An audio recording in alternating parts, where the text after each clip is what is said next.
So ಇವತ್ತಿನ ಕ್ಲಾಸಲ್ಲಿ ನಾವು ನೋಡೋಣ ಡೇಟಾ ಟೈಪ್ಸ್ ಅಂತ. ಅಂದರೆ ಜಾವಾದಲ್ಲಿ ಡೇಟಾ ಟೈಪ್ಸ್ ಹೇಗೆಲ್ಲ ಬರುತ್ತೆ. ನಾವು ಸಿನಲ್ಲಿ ನೋಡ್ತೀವಿ, C++ ನೋಡ್ತೀವಿ data types. But when it comes to Java ಸ್ವಲ್ಪ ಡಿಫ್ರೆಂಟ್ ಆಗಿ ಬರುತ್ತೆ. ಡೇಟಾ ಟೈಪ್ಸ್ ಬಂದು ಒಂದು ಸ್ವಲ್ಪ ಡಿಫ್ರೆಂಟ್ ಆಗಿರುತ್ತೆ. So first of all data types ಅಂದರೆ ಏನು ಆ್ಯಕ್ಚುಲಿ ಡೇಟಾ ಟೈಪ್ ಅಂತಂದರೆ, ಈಗ ನಾನು ಒಂದು ವೇರಿಯೇಬಲ್ನ ಕ್ರಿಯೇಟ್ ಮಾಡಬೇಕಾಗುತ್ತೆ ಅಥವಾ ಸಮ್ ವ್ಯಾಲ್ಯೂನ ನಾನು ಒಂದು ಮೆಮೊರಿ ಬ್ಲಾಕ್ ಒಳಗಡೆ ಸ್ಟೋರ್ ಮಾಡಬೇಕಾಗುತ್ತೆ. ಸೊ ಅಸ್ಯೂಮ್ ದಟ್ ಒಂದು ಮೆಮೊರಿ ಬ್ಲಾಕ್ನ ನಾನು ಕ್ರಿಯೇಟ್ ಮಾಡ್ತೀನಿ. ಆ ಮೆಮೊರಿ ಬ್ಲಾಕ್ ಒಳಗಡೆ ಯಾವ ಥರದ ವ್ಯಾಲ್ಯೂನ ನಾನು ಹಾಕ್ತೀನಿ, ಯಾವ ಥರ ವ್ಯಾಲ್ಯೂನ ನಾನು ಅದರೊಳಗಡೆ ಸ್ಟೋರ್ ಮಾಡಬೇಕು ಅಂತ ಅಂದರೆ, then we have to create that memory block to a particular type. ಅಂದರೆ ನಾನು ಯಾವ ವ್ಯಾಲ್ಯೂ ಸ್ಟೋರ್ ಮಾಡ್ತೀನಿ ಅದ್ರ ಟೈಪಲ್ಲೇ ನಾನು ಕ್ರಿಯೇಟ್ ಮಾಡಬೇಕಾಗತ್ತೆ. ಅದ್ರ ಟೈಪಲ್ಲಿ ಕ್ರಿಯೇಟ್ ಆಗಿದ್ರೆ ಮಾತ್ರ ಅದನ್ನ, ಅಂದರೆ ಆ ವ್ಯಾಲ್ಯೂನ ಅದ್ರೊಳಗಡೆ ಸ್ಟೋರ್ ಮಾಡೋದಕ್ಕೆ ಸಾಧ್ಯ ಆಗುತ್ತೆ. ಅದರ್ವೈಸ್ ರಾಂಗ್ ಆಗುತ್ತೆ. ಈಗ ಫಾರ್ ಎಕ್ಸಾಂಪಲ್, ನಾನೊಂದು ಮನೆ ಕಟ್ಟಬೇಕು ಅಂತ ಅನ್ಕೊಳ್ಳಿ.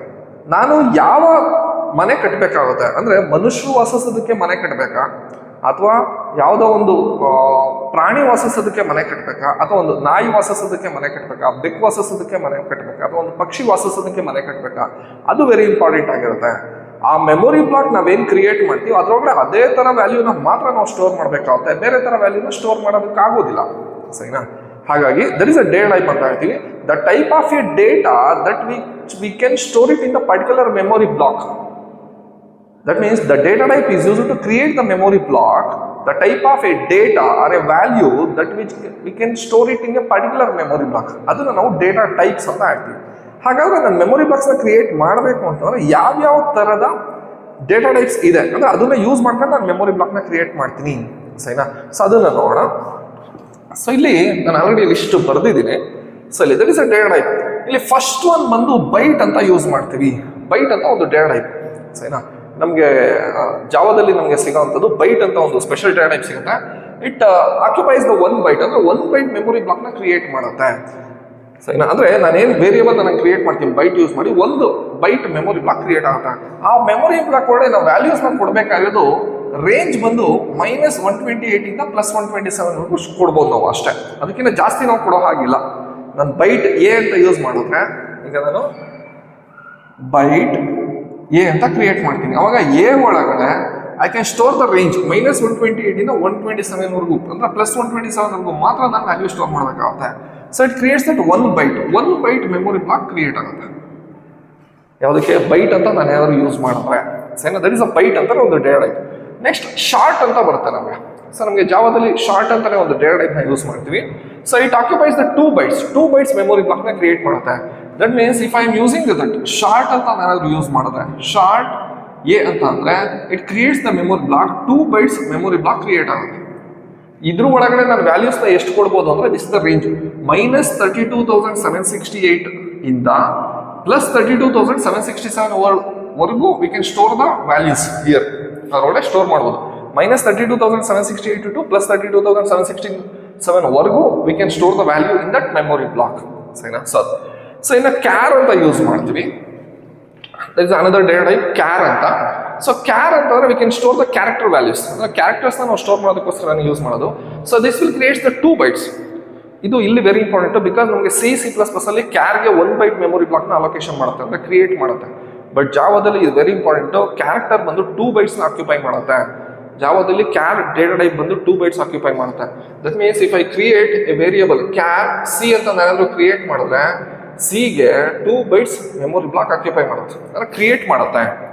2 ಬೈಟ್ಸ್ ಮೆಮೊರಿ ಬ್ಲಾಕ್ನ ಕ್ರಿಯೇಟ್ ಮಾಡುತ್ತೆ ಕ್ಯಾರ್. ಅದ್ರದ್ದು ರೇಂಜ್ ಬಂದು 0 to 65,535 ವ್ಯಾಲ್ಯೂ ಕೊಡ್ಬೋದು ಅಷ್ಟೇ ನಾವು. ಅಂದರೆ ಕ್ಯಾರೆಕ್ಟರ್ಸ್ನ, ಅಂದರೆ ಆಸ್ಕಿ ವ್ಯಾಲ್ಯೂಸಲ್ಲಿ ಏನಿರುತ್ತೆ, ನಾವು ಯಾವುದೇ ಕ್ಯಾರೆಕ್ಟರ್ಸ್ ತಗೊಂಡು ಕೂಡ it has some ASCII values. ಅದ್ರಲ್ಲಿ ನಾನು ಏನು ಕೊಡ್ಬೋದು ರೇಂಜ್ ಅಂದರೆ 0 to 65,535 ವರೆಗೂ ಬೇಕಾದ್ರೆ we can give the values, ಅಂದರೆ we can store the values. ಅಂದರೆ ಡಿಫ್ರೆಂಟ್ ಕ್ಯಾರೆಕ್ಟರ್ಸ್, ಎಷ್ಟು ಕ್ಯಾರೆಕ್ಟರ್ಸ್ ಬೇಕಾದ್ರೆ ನಾವು ಸ್ಟೋರ್ ಮಾಡ್ಬೋದು. ಅಂದರೆ ಒಂದೊಂದೇ ಕ್ಯಾರೆಕ್ಟರ್ಸು ಇಷ್ಟು ರೇಂಜ್ ಇರುತ್ತೆ. ಸರಿನಾ? So but when it comes to int, next ಒಂದು ಬರೋಣ ಇಂಟ್ ಅಂತ. ಸರಿನಾ? ಇಂಟೀಜರ್ ಬಂದು ನಮಗೆ 4 ಬೈಟ್ಸ್ ಆಕ್ಯುಪೈ ಮಾಡುತ್ತೆ. ಜಾವಾದಲ್ಲಿ ಇಂಟೀಜರ್ಗೆ 4 ಬೈಟ್ಸ್ನ ಮೆಮೊರಿ ಬ್ಲಾಕ್ನ ಕ್ರಿಯೇಟ್ ಮಾಡುತ್ತೆ. ಬಟ್ ಅದೇ ನಮಗೆ C++ ಅಲ್ಲಿ it creates only the 2 bites ಮಾತ್ರ ಕ್ರಿಯೇಟ್ ಮಾಡುತ್ತೆ. ಬಟ್ ಜಾವಾದಲ್ಲಿ 4 ಬೈಟ್ಸ್ ಆಕ್ಯುಪೈ ಆಗುತ್ತೆ. If I create a variable integer A ಅಂತ ನಾನು ಯಾರು ಕ್ರಿಯೇಟ್ ಮಾಡಿದ್ರೆ, ಎಗೆ 4 ಬೈಟ್ಸ್ ಮೆಮೊರಿ ಬ್ಲಾಕ್ ಕ್ರಿಯೇಟ್ ಆಗುತ್ತೆ. 4 ಬೈಟ್ಸ್ ಮೆಮೊರಿ ಬ್ಲಾಕ್ ಕ್ರಿಯೇಟ್ ಆಗುತ್ತೆ. ಅದರೊಳಗಡೆ ನಾವು ರೇಂಜ್ ಎಷ್ಟು ವ್ಯಾಲ್ಯೂಸ್ನ ಕೊಡ್ಬೋದು ಅಂದರೆ, ಸೊ ಇಷ್ಟು ವ್ಯಾಲ್ಯೂಸ್ನ ಕೊಡ್ಬೋದು. ಅಂದರೆ -2147483648 to ಪ್ಲಸ್ 2147483647 ಅಷ್ಟು ಕೂಡ ನಾವು ಕೊಡ್ಬೋದು, ಅಷ್ಟು ವ್ಯಾಲ್ಯೂಸ್ನ ಕೊಡ್ಬೋದು ನಾವು ಲೆಂತ್. ಎಷ್ಟಕ್ಕೆ 4 ಬೈಟ್ಸಿಗೆ ಇಷ್ಟುದ್ದ ವ್ಯಾಲ್ಯೂಸ್ನ ನಾವು ಸ್ಟೋರ್ ಮಾಡ್ಬೋದು ಅದು ಕೂಡ, ಸರಿನಾ. ಅದು ಇಂಟೀಜರ್. ಒಂದು ಮೈಂಡಲ್ಲಿ ಇಟ್ಕೊಳ್ಳಿ, C++ ಅಲ್ಲಿ ಕ್ಯಾರ್ ಬಂದು 1 ಬೈಟ್, ಇಂಟೀಜರ್ ಬಂದು 2 ಬೈಟ್ಸ್. ಬಟ್ ಜಾವಾದಲ್ಲಿ ಕ್ಯಾರ್ ಬಂದು 2 ಬೈಟ್ಸ್ ಇರುತ್ತೆ, ಇಂಟೀಜರ್ ಬಂದು 4 ಬೈಟ್ಸ್ ಇರುತ್ತೆ. ಓಕೆನಾ.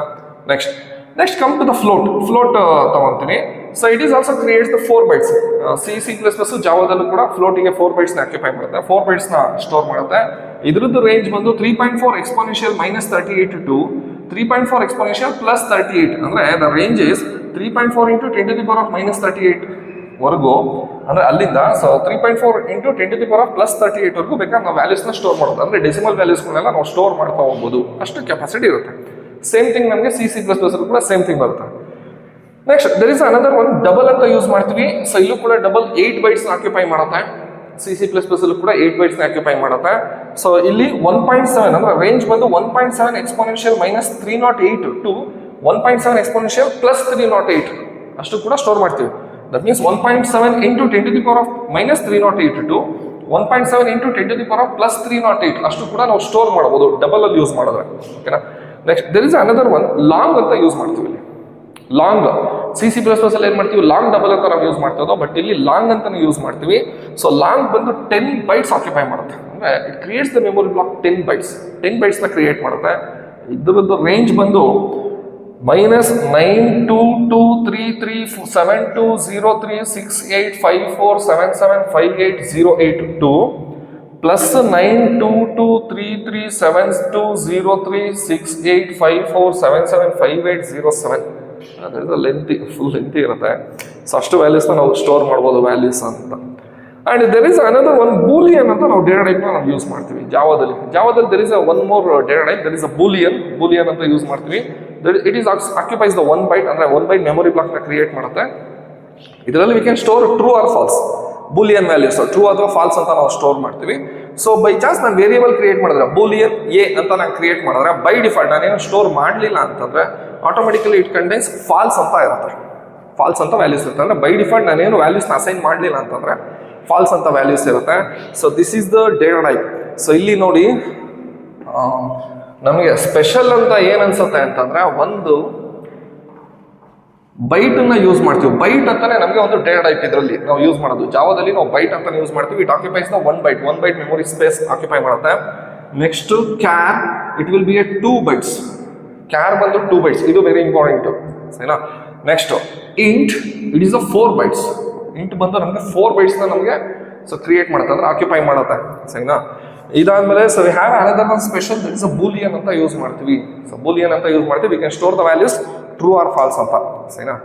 ನಿಮಗೆ ಜಾವಾ ಚೆನ್ನಾಗಿ ಗೊತ್ತಿದೆಯೋ ಅಂತ ಸಮ್ಟೈಮ್ಸ್ ಈಗ ಟೆಕ್ನಿಕಲ್ ರೌಂಡ್ಸಲ್ಲಿ ನಿಮಗೆ ಜಾವಾ ಚೆನ್ನಾಗಿ ಗೊತ್ತಿದೆಯೋ ಅಂತ ಕೇಳೋದಕ್ಕೆ ಒಂದೇ ಕ್ವಶನ್, ಏನೋ how many memory space required to create the integer variable ಅಂತಂದರೆ ನೀವು C++ ಥರ ಏನಾದರೂ 2 ಬೈಟ್ಸ್ ಅಂತ ಅಂದರೆ ದೆ ಫೆಲ್ಟ್ ಲೈಕ್ ಓಕೆ, ಅಂದರೆ ಜಾವಾ ಅಷ್ಟೊಂದು ಚೆನ್ನಾಗಿ ಕಲ್ತಿರಲ್ಲ ಅನ್ನೋ ಥರ ಬಂದ್ಬಿಡುತ್ತೆ ಇಂಟರ್ವ್ಯೂವರ್ಗೆ.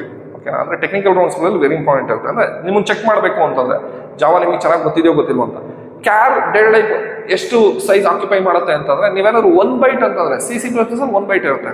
1 ಬೈಟ್ ಅಂತ ಏನಾದರೂ ಇಲ್ಲೂ ಹೇಳಿದ್ರು ಅವಾಗ ಓಕೆ ಜಾವಾ ಅಷ್ಟೊಂದು ಚೆನ್ನಾಗಿ ಗೊತ್ತಿಲ್ವೇನೋ ಅನ್ನೋ ಥರ ಸೊ ಇಂಟರ್ವ್ಯೂವರ್ಗೆ ಫೀಲ್ ಆಗುತ್ತೆ. ದಟ್ಸ್ ವೈ ಇದು ವೆರಿ ಇಂಪಾರ್ಟೆಂಟು. ಒಂದು ಬೈಟು ಕ್ಯಾರ್ 2 ಬೈಟ್ಸ್ ಆಕ್ಯುಪೈ ಮಾಡುತ್ತೆ, ಇಂಟು 4 ಬೈಟ್ಸ್ ಆಕ್ಯುಪೈ ಮಾಡುತ್ತೆ. ದಿಸ್ ಅನದರ್ ಒನ್ ಬೂಲಿಯನ್ನ ಯೂಸ್ ಮಾಡ್ತೀವಿ ಅಂದರೆ ಟ್ರೂ ಆರ್ ಫಾಲ್ಸ್ಗೆ ಸೊ ಮೆನ್ಷನ್ ಮಾಡೋದಕ್ಕೆ. So this is all about the data types, ಅಂದರೆ ಡೇಟಾ ಟೈಪ್ಸ್ ಇನ್ ಜಾವಾ. ಈ class ನಿಮಗೆ ಇಷ್ಟ ಆಗಿದ್ರೆ ಸ್ಕ್ರೀನ್ ಮೇಲೆ ಕಾಣಿಸ್ತಾ ಇರೋ QR ಕೋಡ್ಗೆ ₹5 ಫೀಸ್ನ ಪೇ ಮಾಡ್ಬೋದು.